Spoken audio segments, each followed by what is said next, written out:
The 2 Count, where comedy meets wrestling. Please comment, share, and like, and if you're watching the live stream, join us with your comments and questions. And now here are the hosts of The 2 Count, comedian John Russell, and wrestling broadcaster Big Ace. Hello, everybody. It is Tuesday, and I'm not advertising, of course. Tonight behind me, I have some old NWA Championship Wrestling from TBS. So, and the ads, they left the ads all in, so that's kind of cool. I love it. What is that? Is that an NHL game?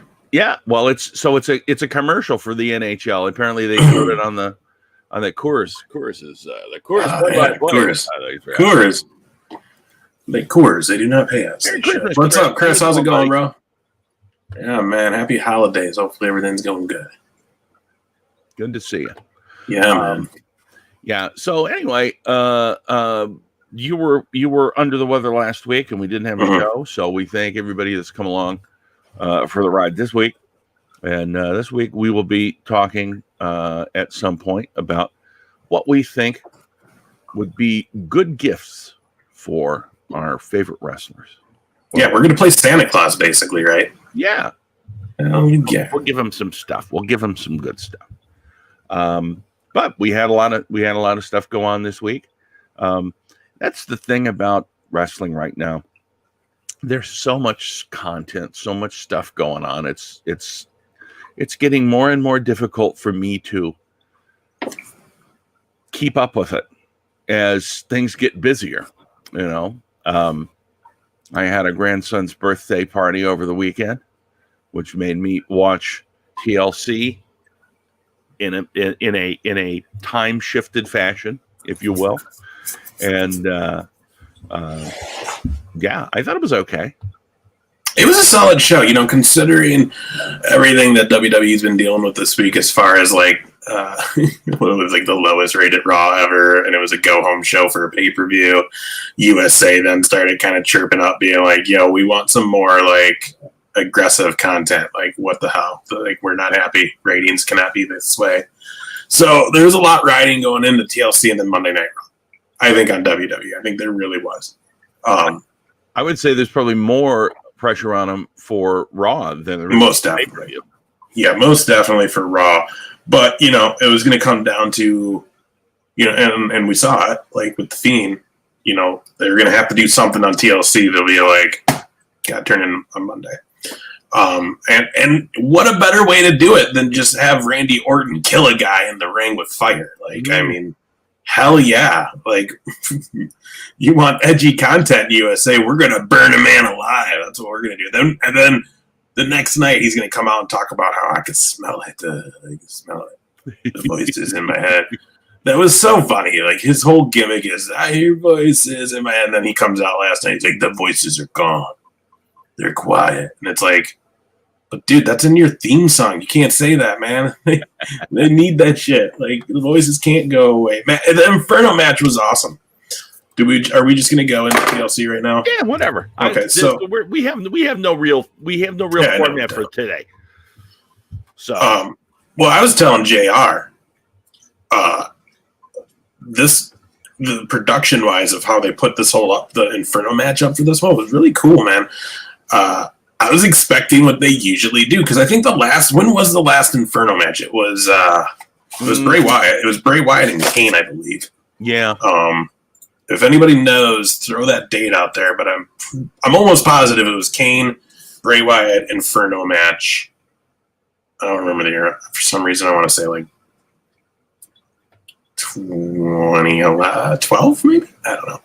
But even then, they still had that old school style, you know what I mean? Where it's like those giant propane tanks that just are a giant square around the outside of the ring. And it was like, it kind of limited them and stuff, where, you know, this time around, there was like cool little fire spots, and it was around the arena, but they can move freely kind of about the arena. Like, it was cool when he did the whole, whatever, Bray did the thing where the fire happened, and Randy was outside the ring. They showed him when it happened, and he's like, oh, you know, dude, it was just a fun match. I mean, a lot of people kind of shit on that whole storyline, these two, the first time around, where he burned Sister Abigail alive or whatever that was. Yeah. But I feel like they've really bounced back with it. Like, I think people were like, oh, I don't want to see Bray Wyatt or Randy Orton again. But, like, it's been pretty fun. It's been pretty solid. And again, we've talked about it before, but just adding that element of Alexa Bliss to that whole triangle. And like I was telling you before we went live, I could see Alexa Bliss surpassing Bray with this whole gimmick. Yeah, the rocking chair was a great spot. WWE was on their editing game, I feel, for this. Because obviously that wasn't a live match start to finish. It just couldn't be. Because obviously they didn't really burn Bray Wyatt alive in the ring. There's so many other people they should do that to before him if that was what they were going to do. You know what I mean? But yeah, so obviously there's some editing that had to happen. The rocking chair, I feel like, was one where that was probably a pre-tape deal. Because I don't think they were going to risk doing that live on TV. What if he like slips trying to get out of the chair and he ends up on fire for real? Yeah. So yeah, I don't know, but yeah, and then just the editing to get to that part where he actually lights him up. But Bray getting actually lit on fire during the match though, when he gets pushed in and his whole coat lights up, like that was like the longest any of these guys have done like a fire gimmick like that. Yeah. I feel like he was lit for a good minute. I'll tell you, I think they probably were using some like stunt guy burn stuff. Do you think though? Because so we talked about this, guys, on Thursday on Christmas Eve. We'll have a brand new Briscoe and Big A show with me and Wes Briscoe. So watch for that to premiere. Not live. We did pre-tape it. But we actually talked about Bray Wyatt because those two were in FCW for a good while together. Yeah. So he tells a little story about him. But he was saying, he's like, that guy's crazy enough that he would do that, though. Like, he'd be the first one to be like, no, yeah, I'm going to do it, though. No stuntmen. I'm getting lit.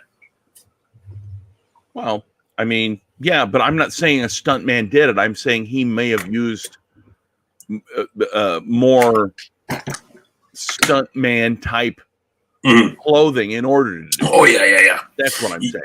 Yeah, he definitely had to have some sort of fire resistant coat type deal. I feel like the sweatshirt or what is it? Don't they like dip your clothes in some sort of liquid that just won't, that like it'll catch but it won't catch you or something? Right. Because that's what they did with Kane when his arm lit on fire. Like only like you could see during the match, like, hey, that right arm, whole forearm looks really more taped up and like wet or something. Yeah. And then later, oh, that's the arm they lit on fire. So yeah, most definitely on that.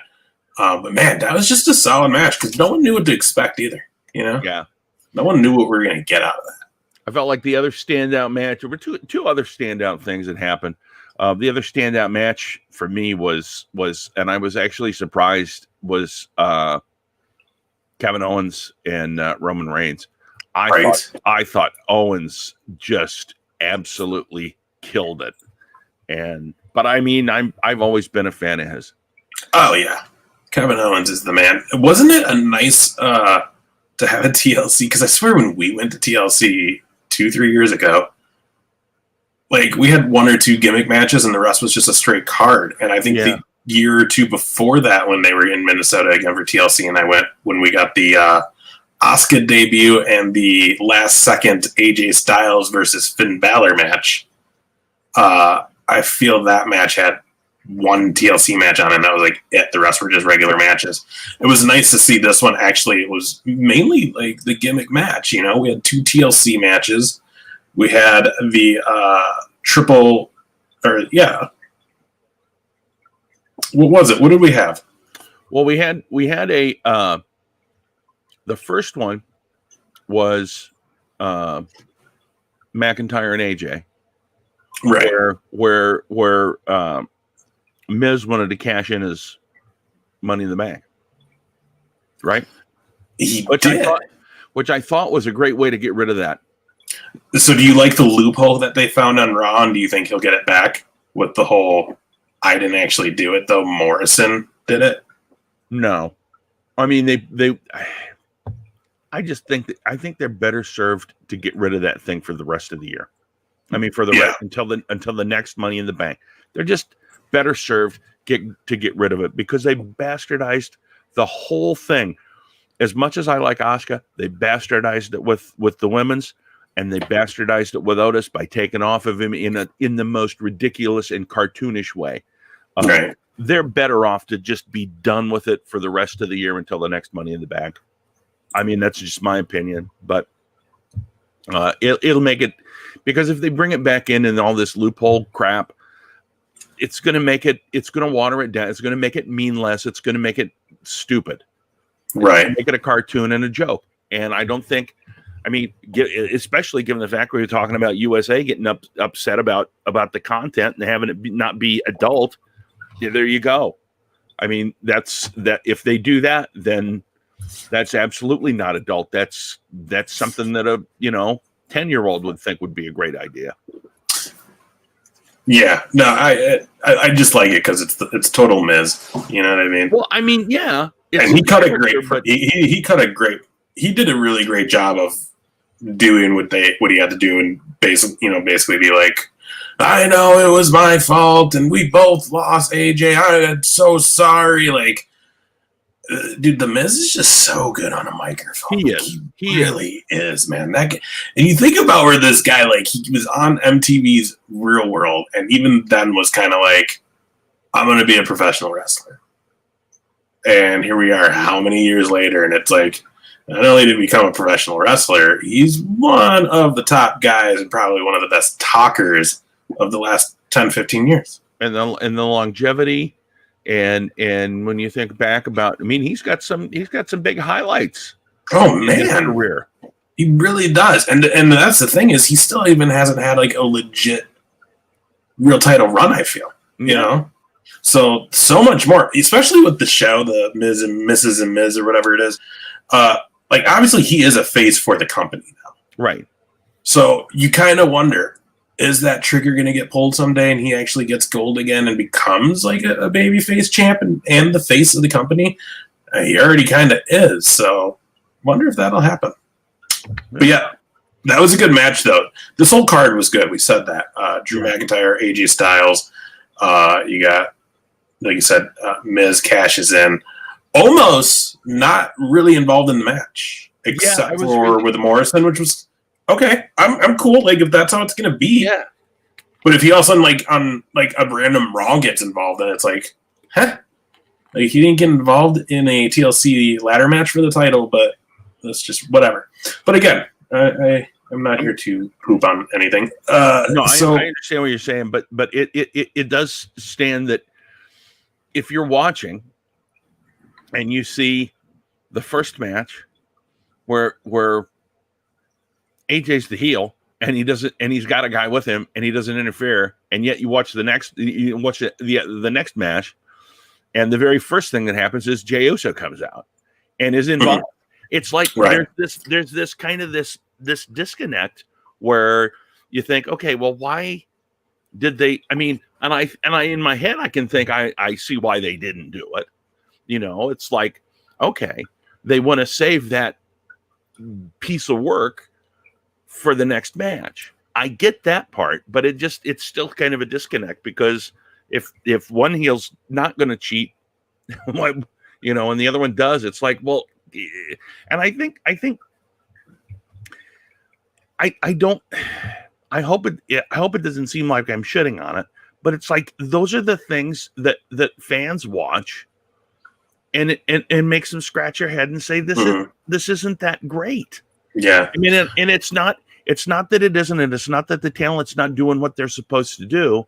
It's just some of those little things that they sort of neglect. And I wonder sometimes, because I mean, I don't know if I've told you this or not before. I've seen where WWE advertises for writers, and I've often thought, well, I should go ahead and apply for that. There's a lot of comedians, a lot of entertainment people that really, they're kind of casual wrestling fans, but they're not real wrestling fans, So I wonder sometimes if it's people in creative that they don't pay attention to those fine details. Well, you know what it is? I actually just read something about this, and I don't remember where I read this. but like the majority of the writers, and it's been this way for a while, have no background in wrestling, professional wrestling, prior to coming into WWE. So that's why.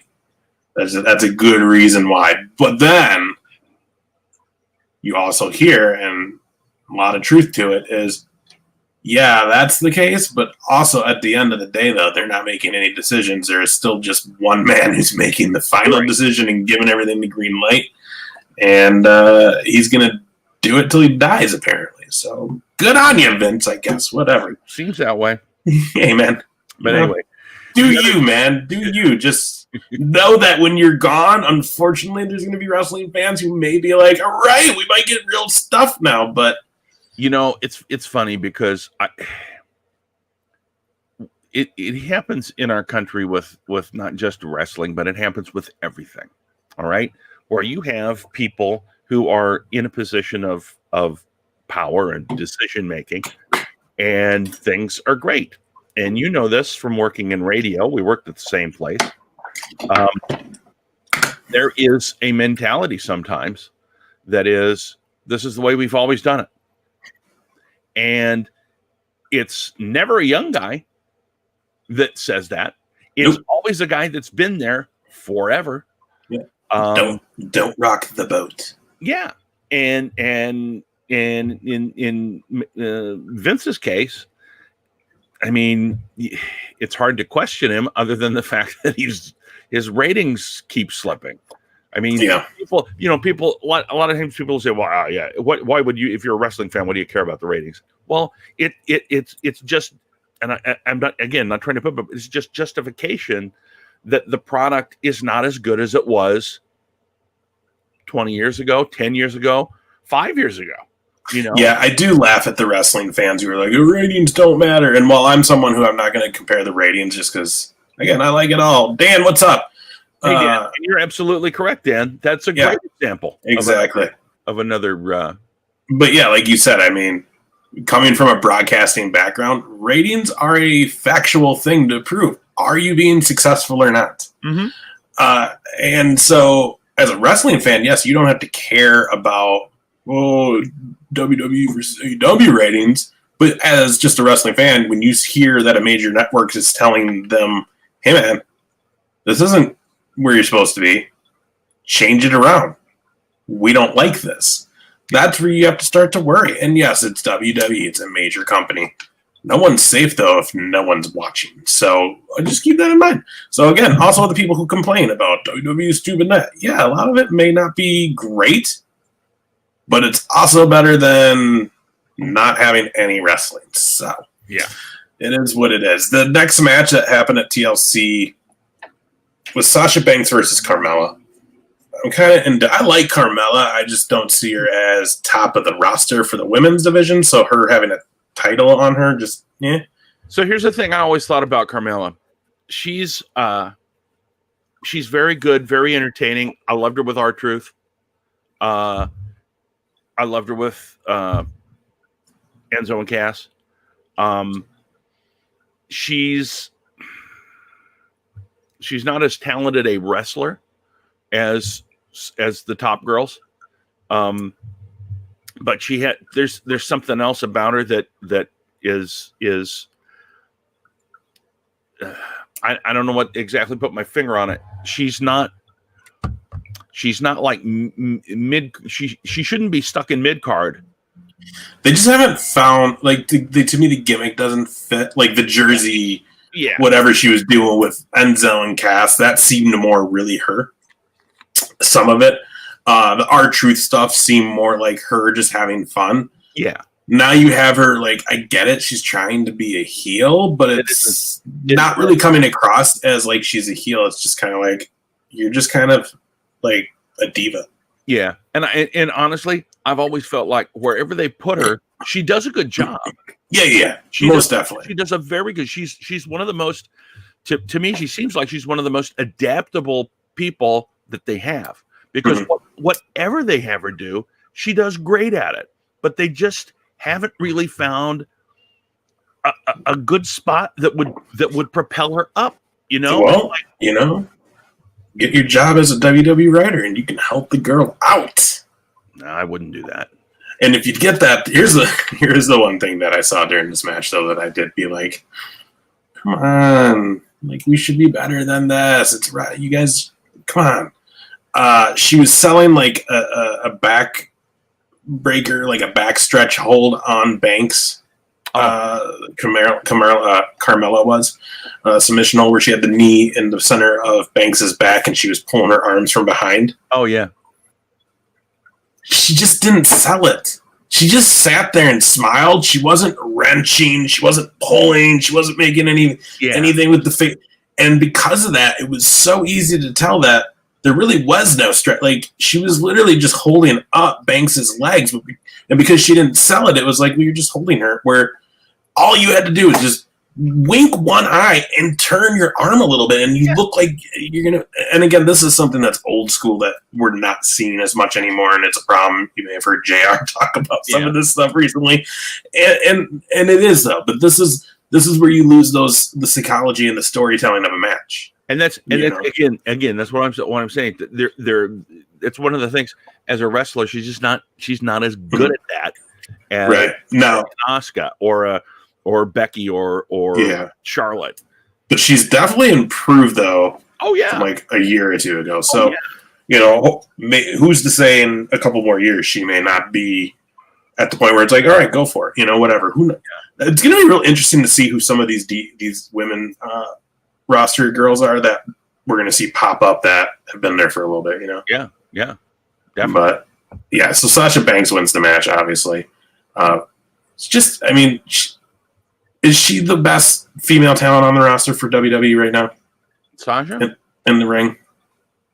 I feel like if she's not it's right there. Yeah. Definitely. I'm trying to think. Asuka's pretty good too. Asuka is good, yes. And the only difference there is the language. And Asuka's getting better and better at English. It's I don't know if it'll ever be perfect. Well, and I'm going to ask you about Asuka when we get to it, because I do want to get your opinion on what happened, the stuff, her becoming champions with Charlotte. So it's terrible. All right, so we also saw the Raw titles, and my computer is being such a pain in my ass right now. New Day versus the Hurt Business with MVP. New Day dropping the titles. To me, it's weird. Like, you're gonna put the I'm cool with the Hurt Business winning. I just feel like maybe let's dial it back on the Cedric Alexander already pissing Benjamin off. Yeah. Let that be a slower burn. Like, I feel like they're already going to be done being champs within the next 4 weeks. Just because he obviously because there was already the tension before Alexander joined. Yeah. Then he joined, there was the tension. And it seemed like they weren't really giving any attention to it anymore until all of a sudden he became champ. So, yeah. I love the fact that I agree with you 100%. I love the fact that they won. I like the Hurt Business. I like that whole thing. And just think about this. I remember back when MVP came in for what was to be just a one-off. Yeah, for the Rumble. Yeah, because I saw him like the day or 2 days before on the Jericho cruise. Yeah. And it's turned into this whole thing for him, and he's doing a great job. And I like that story. I like the fact that Lashley is sort of relevant again. Yeah. But he Lashley is better with this group than he was by himself. And most definitely. Yeah, so most definitely. I like that, and who knows what the hell they're going to end up doing with the poor New Day, Yeah, I don't know. We'll go back. They ruined that by taking Big E out of there because they never should have broke him up. Yeah, I feel like they're going to get back just because they were kind of doing when they did the interview on TLC before they came out, and they're like, oh, it's just not the same without you. Like, I feel like eventually they're going to reunite those guys. And then one of them turns. So I was really hoping to see Zayn have an actual Intercontinental Championship match on this card, and it didn't happen. He was on the pre-show. Mm-hmm. It really should have been him and Big E having a match during this pay-per-view for that. But I did enjoy him backstage on his segments on TLC. yelling at Kayla Braxton, Yeah. which I love Kayla Braxton, by the way. She's just a really good person backstage, and she's easy on the eyes. I'm not gonna lie about that. Nia Jax, Shayna Baszler, their challenge Asuka was supposed to be Lana. Lana apparently was murdered by Nia Jax. Again, from the it's gonna. The funny thing though is she keeps going over on them. Like, I wonder what the payoff is eventually going to be for this whole Lana and Nia Jax thing. dude. I gotta tell you, I think it's entirely possible that there is none. Maybe, but I don't know. They keep. I don't know. I guess we'll see. But hey, by the way, so you want to buy all the best of Ricky Nelson? Only $14.95 for 2 albums. Jeez, Ricky. What is it? $4.95 or $14? $14.95. For 2 cassettes or LPs, or you get the VHS or beta. There you go. There you go. Remember how that was like plus $2 shipping and handling. It's just so funny because it's like, dude, that's how you have to buy shit sometimes. Like, you did that all the time. You bought shit off TV. Yeah, you couldn't just go on Amazon. Like, there was no Amazon. These youngins are never gonna know. Anyway. So Asuka comes out. Charlotte Flair makes his return. Not so much a surprise because it kind of leaked. Yeah. Charlotte looking great, by the way. Yeah. Looking ready to go. You can tell she was hitting the gym hard while she was out. They beat Nia Jax and Shayna Baszler. They're the new champs, which is cool. But my question to you is, you didn't see Raw, I guess. So I don't know. It was just weird because they were on commentary during a match on Raw. Yeah, I didn't see it, but I heard about it. That Charlotte was heel throughout the whole thing. It really, yeah. Okay, it felt very heel. It felt very much like she's talking down. So, like, I right away, I feel like this is just a setup to she's going to challenge Asuka for the Raw Championship. Yeah. And much to your dismay, she's probably going to take it from her. Of course she is. So the thing that I don't like about it is when you watch it, initially, Asuka's getting the crap kicked out of her.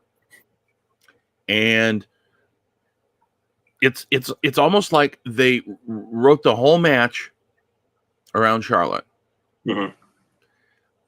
which I guess is fine. She's their big star. I understand that, but it's unnecessary, in my view. To here comes Charlotte. We better tear the shit out of Asuka now. We need to knock her down a few pegs. So it's. Wouldn't you want Asuka to be as strong as possible when she faced Charlotte? You would, but here's the sad part about it, though. I forgot Asuka was even the Raw Women's Champion until they brought the belt back to her after they won the tag titles. Like, I totally was just like, yeah, perfect. She should be a tag champ again. Yeah, and then they give her that, and I was like, oh yeah, she's also the Raw champ, isn't she? Because forgot about that. Yeah, she had. When was the last one? She wrestled Liv Morgan the last pay-per-view before this. Yeah, I don't even remember. I don't even. That's the thing. It's like it's like. But they've obviously been focusing more on Nia Jax and Shayna Baszler, though. Yeah. So, and again, I feel like that's going to lead up to a pretty big split, and eventually one of those is going to be a face, which makes sense because Charlotte's going to turn on Asuka. She's going to be the heel, so I'm sure whoever turns on them, maybe we'll see them. I don't know. All I know is Charlotte's back, and she looks good, and she's going to take Asuka's belt. It's going to be... Yeah, oh yeah. It's just a matter of time. It is what it is. Probably the next pay-per-view. My guess is she's going to win the Rumble. Oh, yeah, that's right. And then she's just going to challenge Asuka. That's right, because the Rumble's coming up, isn't it? That's our next pay-per-view. We'll get to that in a second. Yeah. Asuka will. Here's. You know what? How about this? Either Nia Jax or Shayna Baszler will take the belt off of Asuka, and then Charlotte will take it from one of them.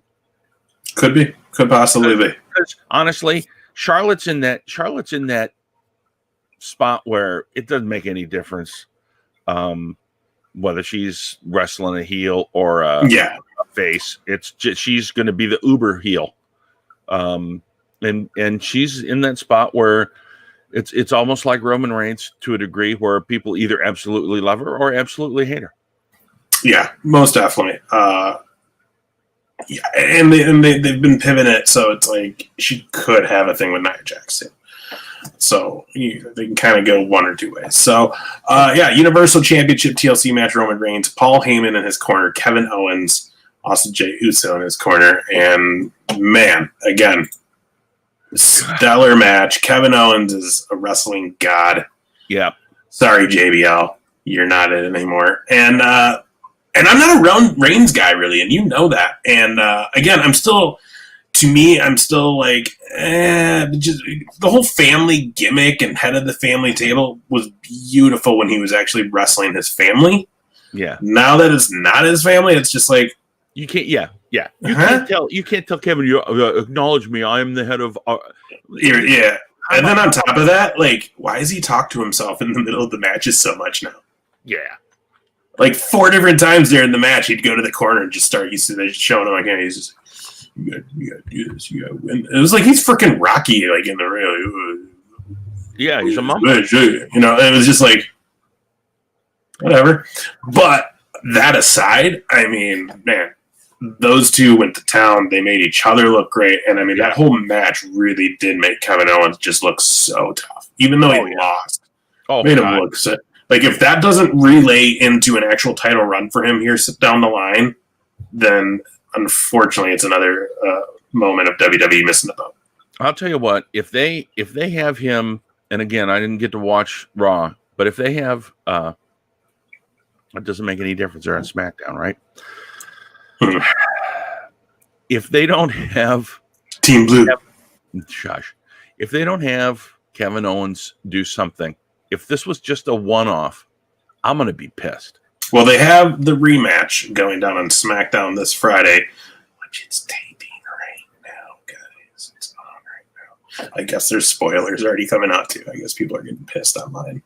Oh. Like, wrestling fans are like, really? You're in the Thunderdome, you're going to just spoil the show for everybody? Like, thanks, assholes. And that's right. It is true, though. Like, don't be a dick. Like, you're there and you're seeing it. If people aren't there, let it be. We'll find out on Friday. I don't want you to ruin it. But not really, though. Tell me what happens today. I want to know, because if it's not great, I'm not going to watch. I'm kidding. But if this is just a short little chunk with Owens, it was phenomenal, man. It's a waste. It's a huge waste. It's a huge waste. Now, if I am correct, Sami Zayn's SmackDown as well. So, I mean, if they're not going to give him a title run, at least give him and Sami a real story together involving the IC championship. Like a real one. Because that's the thing. You put him in a TLC match with Roman Reigns. The one thought I had when this match was beginning, as it was going, and as it was ending was, that was so good. How much better would it have been if it was Sami Zayn and Roman Reigns' place and they let those two do what they want? Oh, my God. How much better would that TLC match have been? Yeah. These guys have put up epic matches. So there's options that they can do for him. Hopefully one of them work out, because after Sunday night, Kevin Owens definitely deserves something. And then, we kind of talked about it already, because I don't think I'm missing anything else. But, Bray Wyatt got burnt alive.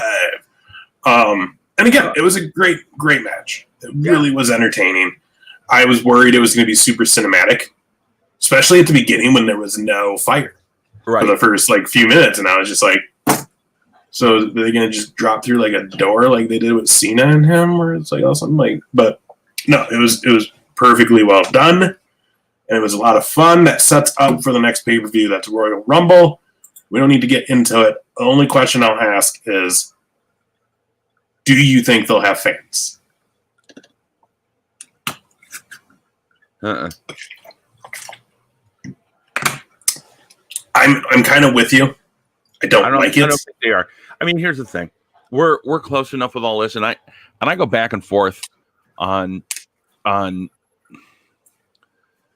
public exposure to this virus. I go back and forth on it.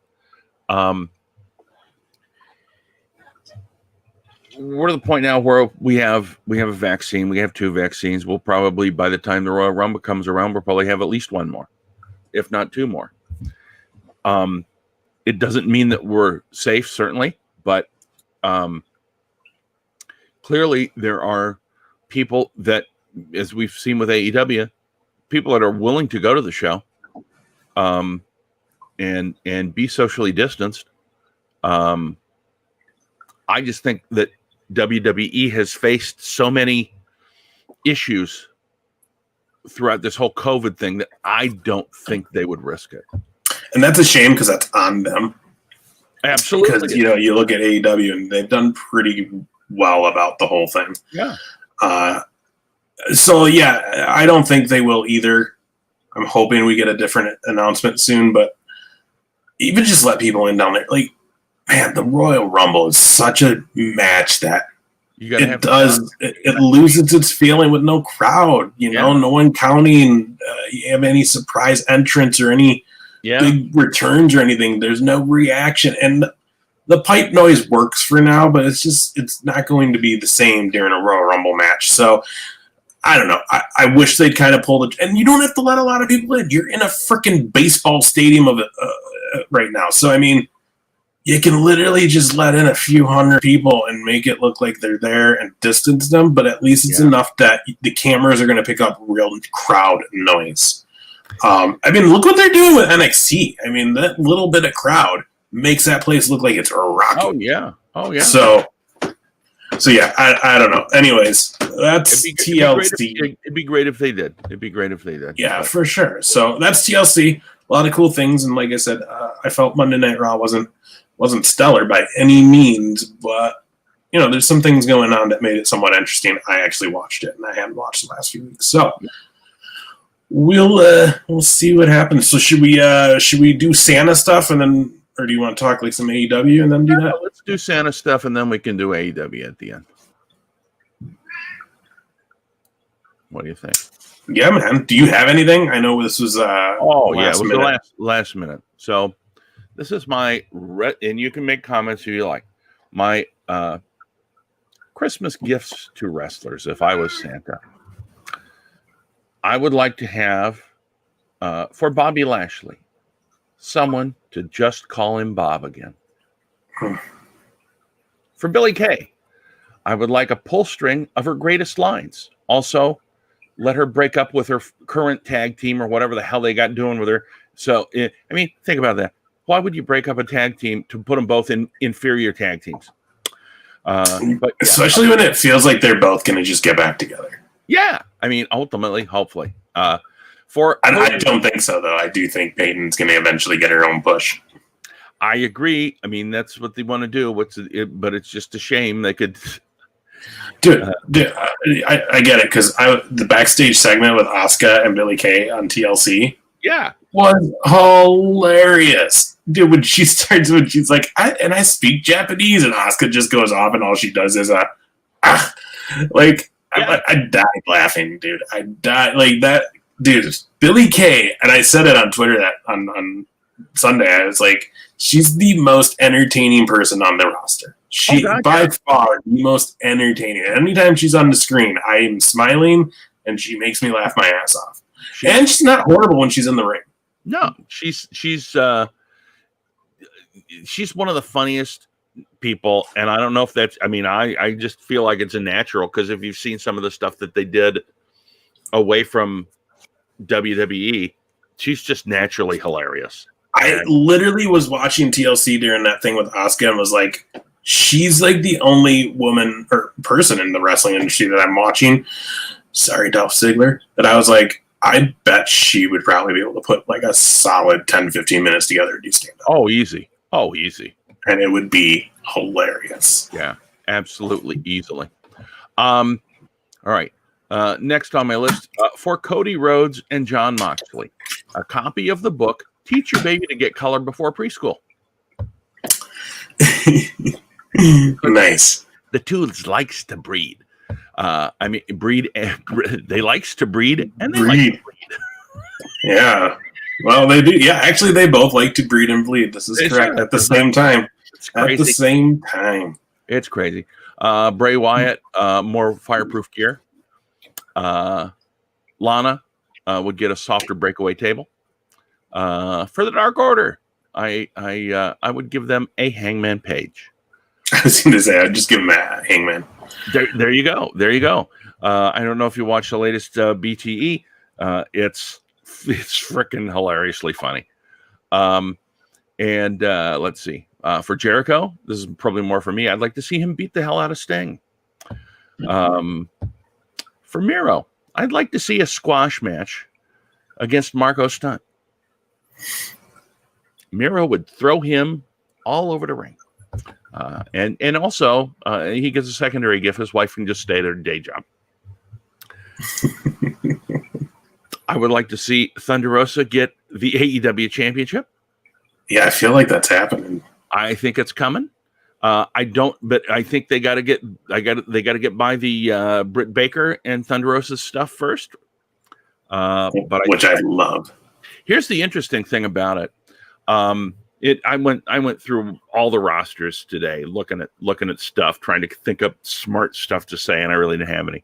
But the interesting thing was that Serena Deeb is listed on the AEW roster, and Thunder Rosa is not. Now I don't. It's weird because I think it's come out that they both are signed to both. Yeah, that or maybe just in NWA has a working contract with AEW that's blanketing their roster. Well, that may be, but the other thing, might be because when I look at that AEW roster, like there are people that I know are signed that aren't on there. Like Red Velvet's not on, and I just think to myself, maybe because then they have people that are never on, that are on it. So I wonder if they're just not real good at keeping up with their website. It could be. It could be. I don't. It is weird because, like you said, I know a few people signed that it's like they haven't actually come out and said they're signed yet. Though. Well, yeah. But the other thing too is it could be who knows what kind of deals are signed though. It may be like you're on a conditional contract with us, but you're not actually a part of the main roster yet. I don't know. But yeah, I don't know. It's interesting. I would love to be able to just have access to every contract given to talent from both of the big companies, just to see what's going on. It would be interesting. Okay, just a couple more here. For Slapnuts and T-Bone, new gimmicks. I know that's not their names, but that's what I know them as. I was going to do the same thing, but I included all of Retribution. And for John Cena, just please more commercials and voiceovers so you don't have to come back. I'm at the point now where if he came back, I wouldn't be bummed if he was like a one-off. I wouldn't feel so bad about it now, but initially, and I see him doing that what is it, credit score business with the purple cow, and he's riding it or walking it or whatever the hell, and I'm thinking, man, that's fantastic. Yeah. You're right, Dan, and that's the thing. It's like I just and you tell me what you think about it. I just think that they have neglected the women's division at AEW. Yeah, and that's my first gift from Santa is an actual TV time for the women's division with actual storylines being used. That's their gift from Santa for the women of AEW because I say that, but I feel like I do need to say in the last 2 to 3 weeks, I feel like business has picked up. Mm-hmm. The Britt Baker Thunder Rosa, like I said, I'm all in, and I feel like this last week was great, where she blindsided her, poured the water on, rubbed the paint out. Like hell yeah, like I'm about it because these two are gonna go at it. Which, by the way, a big left ball out of left field with the Brandy now pregnant, so kind of putting a pause on that Jade Cargill feud. Yeah. I mean, just saying though, she did attack Red Velvet. Red Velvet made the stave, so I don't know. Maybe we'll see someone else get that match, and I'm just saying, why not use Red Velvet AEW? Well, I think to be honest with you, and we both know that we're a little bit biased towards Red Velvet, but when she came out and cleaned house with the chair the other night. Yo, she came out like a badass with that chair. I mean, I'm telling you that I was loving it. I was absolutely loving it, and I honestly think they may just feel like, well, we can just stick her in where Brandy was going to be. Hopefully, I hope. And to be honest, like if you watch any of Red Velvet's matches on Dark and Dynamite, and then look her up on the Indies, watch her stuff in the Indies too. I mean, like, first of all, she's good. She can sell. Oh God, yes. She can sell, which is something we've been saying is a lost art now. She can story tell, and like you said, athletic as hell. She was a dancer before this, so and her dad was an Olympic boxer. So her throwing punches is real. She knows how to throw hands. So, yeah. Man, and for being, I'm always impressed. This is why I'm a huge Bliss fan. The women and Banks, these 5'0" women coming out here and just going to town, man. It's crazy. Like, it's crazy doing whatever, but then also be short and doing it. That's rough in this industry. So, yeah, she's killing it. Reba turns on Baker. Yeah, dude. Rebel needs a real run, I think. Here's the thing, though.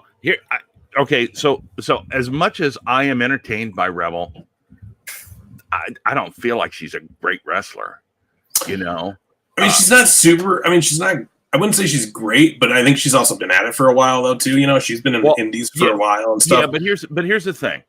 All right, because I know she was in TNA back in the day, right?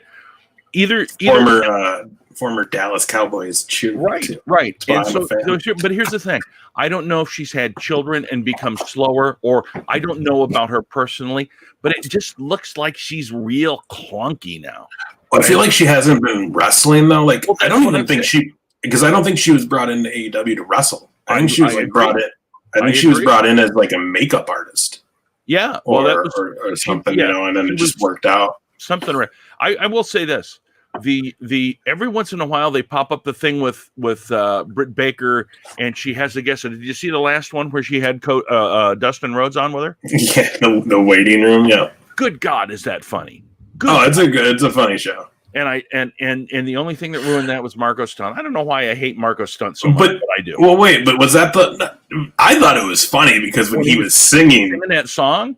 Yeah, I thought it was funny because at one point during the song, first of all, give the dude credit. Like, he can play guitar and actually sing. No, I'm not saying you. I'm just saying everybody. Like, plus, if you were on the Jericho cruise, Dan, I think you were there.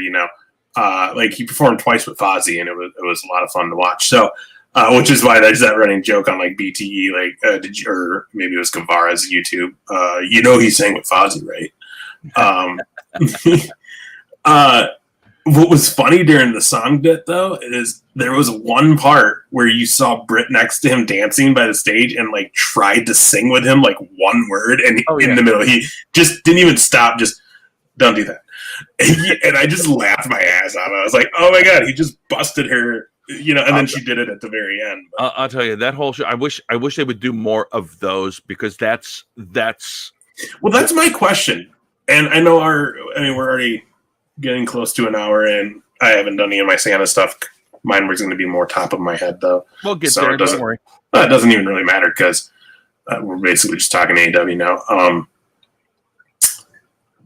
Like the whole Dark show, because that's eventually supposed to relay into another show on TNT or TBS, is what I thought I heard. And so, like, I had thoughts because you're not going to be able to do 17 matches on a show. Like, I get it. It's on YouTube. You can do that right now, but they're not going to probably be able to do that when it goes to TV. So obviously I think Dark will still stay around, but like, is this stuff they're doing that they're getting ready to eventually have on that show? Is that show going to be kind of like what you got going behind you, a little bit of wrestling, but then we get more promos and actually tape segments? Yeah. What's it going to be? But like the other thing too is, to me, is I'm like, I get you guys have 2 hours and you feel like that's plenty right now. And a 2-hour show is perfect, but they could definitely benefit from another hour to 2 hours a different night Because again, you have a very big roster, and you're finding, there's people who aren't being used, like you said. Yeah. So you got TV time, like do it. So absolutely, man. It's funny because I was just thinking about that. That's when I was looking at the website on the roster. Jurassic Express was one. That by God, they were over so much. And in the last time we really saw any of them, that wasn't on Dark. I assume they were on Dark more than they're on the normal show. But was Jack Perry was in the Diamond Ring thing. I don't think Luchasaurus. I thought Luchasaurus was he? I thought he was. Well, either way, it's like I don't know how that works. Well, they have a very oversaturated tag team division on AEW. Oh, they literally have signed like every tag team they could. And we've seen that because I swear we've seen 3 new tag teams debut in the last month on more than Dynamite. More than 3, I think. Right? You got Top Flight. You got the Acclaim. Is there any more? I thought there was somebody else. Well, I guess you could say Garrison and Pillman Jr. are official. Yeah. They didn't necessarily debut, but they've been put on at least 2 out of the last 4 weeks, I think. Yeah. And I'm all for that. Like, I'm all about it. I think that's a fun tag team. Garrison and Brian Pillman Jr. So yeah, man. It's hard. Like, it's really hard. You have such a stacked tag division. There's going to be really good teams that are going.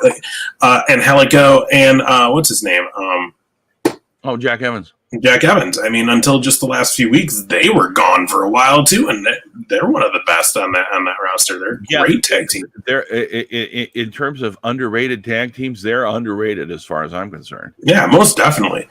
I don't know. It's like I said, it's hard. I think it's one of those things that they have just such a stacked roster, but not enough time. Yeah, I don't know. And here's, I mean. Not to say, I mean, it's great that they've got all those guys lined up for stuff, but they have to do it in a way where it's like Dan said, where's Jurassic Express? You don't want to forget about these guys when they get over. It's like, because, like Sean Spears. Where the hell is Sean Spears? Exactly. He's like that. Him and Scorpio Sky should be a bigger thing on Dynamite. Oh my God! That deserves TV time. But to be honest though, they've kind of done this though, because to me, the Brandon Cutler and Peter Avalon Librarian feud, and how they were both racing to the first win, and it was like a 3-match installment. I felt that the build they were doing between that and on the BET, like they could have easily put that on Dynamite, and it would have been very entertaining. Yeah. And I get it. They're not the top of the talent. They haven't won any matches, and you guys go by right and all this. But again, the problem now, though, is you have an oversaturated roster with really good talent, and you don't have the time to do whatever you want to do with all of them. So, I don't know. I like I said, I do like what's going on now. FTR, which I had heard that they were maybe gone after they lost. Like, they were going to actually leave AEW for a while, like months, and go elsewhere. So when they did come back a few weeks later, I was very surprised, and it's good to see them back. But yeah, like they're probably, I mean, they got to be like the best one on the roster, like right up there. So yeah, I don't know. I really don't know. Well, I try to when I can. I watch anything with Red Velvet to support her. So. It goes back to the whole thing, Dan. There's so much content that it's hard to watch it all and live your life. Yeah, man. Have you kept up with Shockwave? I didn't watch it tonight. So, but that's, I mean, you got other stuff going on. It's Christmas time, Hanukkah time.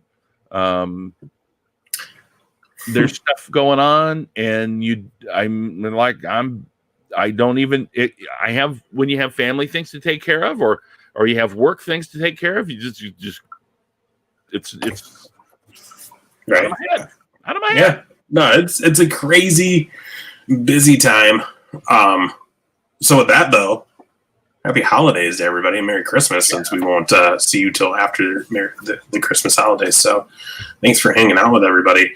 I don't really have any of the Santa stuff, and since we're almost there, I'd say let's just wrap up. We'll do it. I do want to give me just 1 second while I pull this up, but I want to talk about the George Tragus and Lou Thesz Hall of Fame weekend. Mm-hmm. I know that times are uncertain. No one knows what's going to be happening for sure, but not knowing what's going to happen in the future, especially this next coming summer, we still have to plan like it's going to hopefully be able to have events and stuff. So with that being said, they are going ahead with the plans for this next George Tragus and Lou Thesz Pro Wrestling Hall of Fame. It's going down on July. Sorry.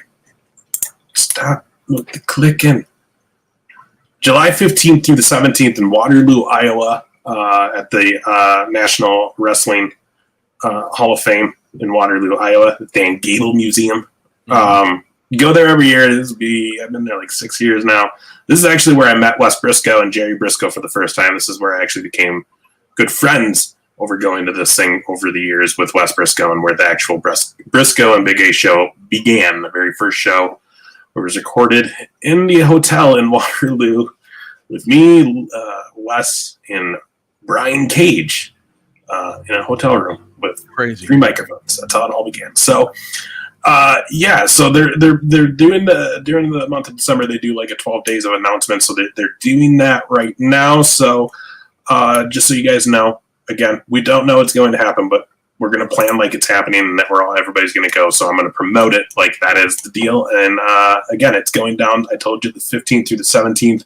Notable names, Hall of Fame inductee this year is Adnan Al-Kassi, Hall of Fame inductee Earl Wampler. Say it right. Adnan Al-Kassi. I know, I can never pronounce it right. Come on. Adnan Al-Kassi.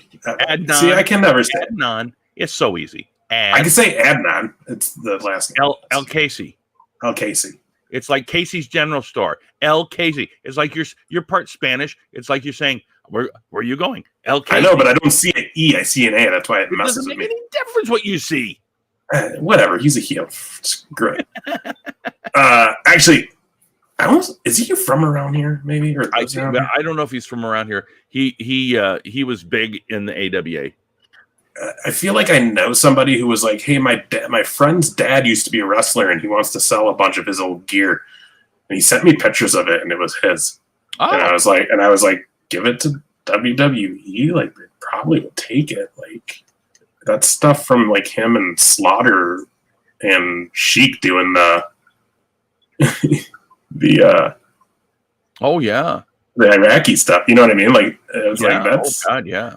Anyways, Trish Stratus getting the Lou Thesz Award. Mm-hmm. Supposed to be there last year to get it. Obviously, since it didn't happen, she's getting it this year. Mark Henry will be there getting the Frank Gotch Award, and Ken Shamrock's getting the George Tragus Award. Other notable names that have been announced for the Impact Pro Wrestling show that happens Friday night of the Hall of Fame weekend. Colt Cabana is confirmed to be there. Brian Pillman Jr. will be there. Nice. Madman Fulton will be there. And today's announcement is that the one and only Gerald Briscoe is coming back to the Hall of Fame. And if you've been to this before, you know, but if you're new and you don't know, Jerry is very involved with this, and he's a big reason this Hall of Fame weekend has been growing like it does.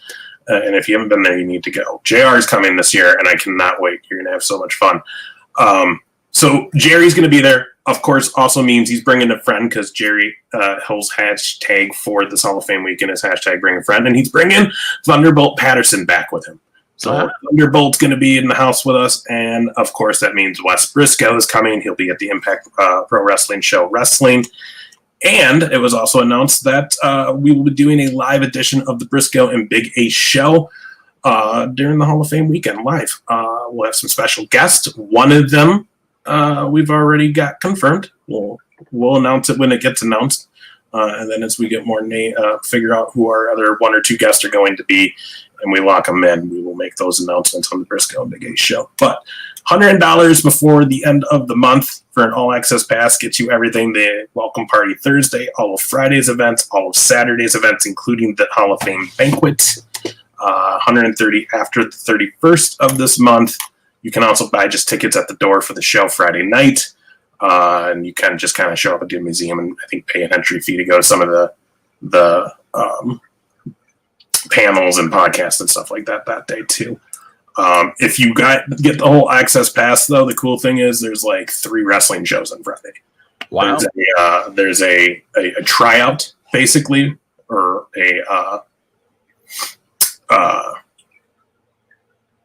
I guess it's a tryout, I guess. So basically, Indie Talent can sign up, do it, and then like Jerry and some of the other guys watch it, and then they go and it's talent evaluation. That's what it is. Cool.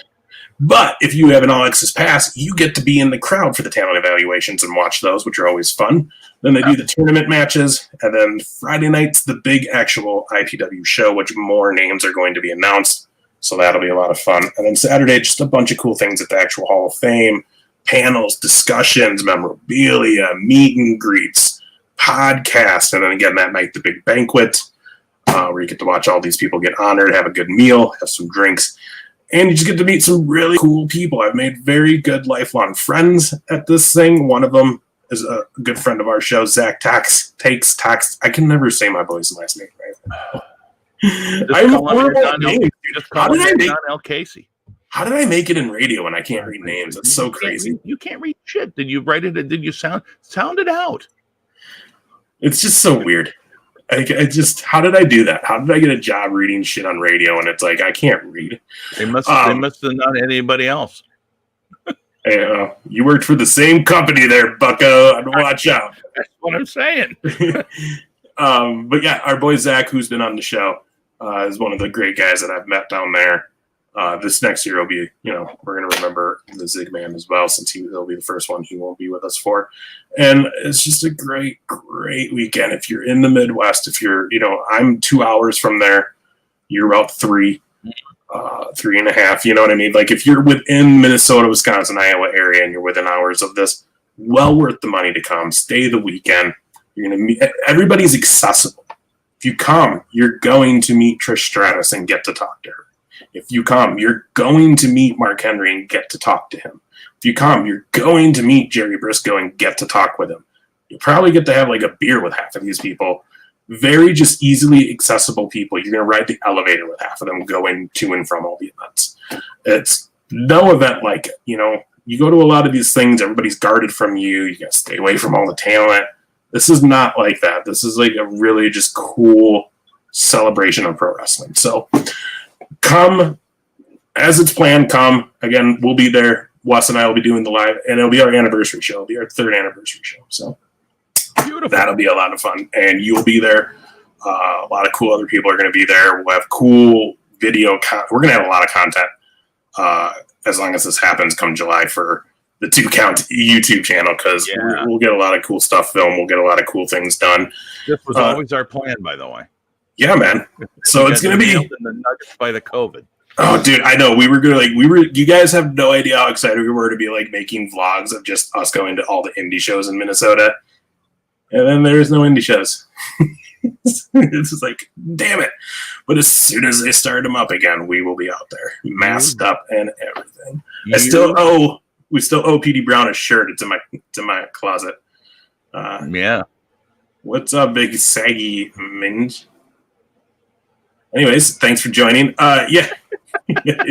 So check it out. Again, it is the George Tragos Luthez. Sorry it was a long ramble, but it's a very special weekend for anybody who goes. And, it's really just hard to know we couldn't go this year. So getting these announcements this week did make it feel like it's going to happen, and we're really hoping it will. So, definitely look into it. For the price, $130, and you're going to get 3 wrestling shows. Get to rub elbows with a bunch of, because again, too, there's gonna be more bigger names announced for the show and stuff. So, yeah, it's gonna be fun. It's gonna be a good time. Check it out. Awesome. All right, everybody. Well, that about wraps it up for today. We will be back next week. And you know what? We should do like a best of 2020 something. Yeah, let's do that. And we can pick winners and losers. We can pick notable things. We'll come up with some categories for this year, i.e., best match, the best of 2020 is what we'll call it, and between us over the course of the week, we'll figure out what we're going to do, and then we'll talk about them. And I would assume best match, best wrestler, biggest loss of blood. It'd be a tie for every Cody Rhodes match this year. Every Cody Rhodes match. Good God, he just takes that hatchet. And anyway, could you just imagine him in the delivery room? He's gonna blade while the kid's coming out. He's like, I don't want to feel left out. I got to tell a story. Anyway, folks, so we'll do that next week. We hope to join us again right here on the 2 Count. Happy Christmas to all of you. Merry Christmas. Bye-bye.